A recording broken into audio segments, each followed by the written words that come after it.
You work it. Sweat, sweat, sweat, sweat. Dripping down like sweat, sweat, sweat, sweat. Dripping down like listen in the spotlight, I should glow. Tılsım kuşa barışıkanın senin yanında. Yürek yar. Yeah. Set the roof on fire, make the sprinklers cry, let the water slide. Now show me how.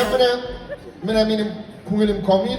Mene hozir Shag'ashaq Shiratdagi chiqishimizni ko'rgach, qo'y bir tomoshachilar mana bulay. Ana, g'afur etingiz. Yani Asidal, bu konsertda Filus de bor ekan.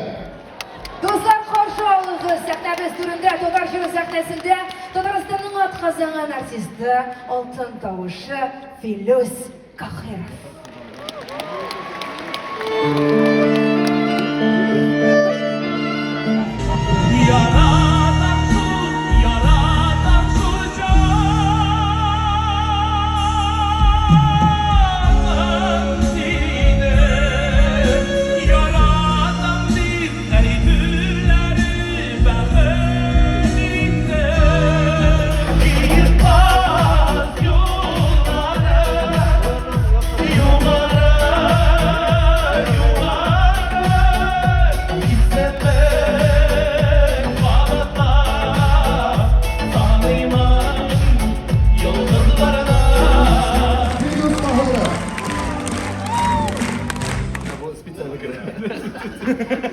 Первый вопрос сложный, брат, первый запишем, ладно?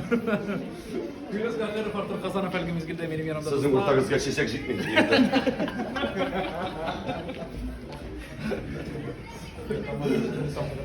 Yok, Firdus Timayev bizi şaşırtmaya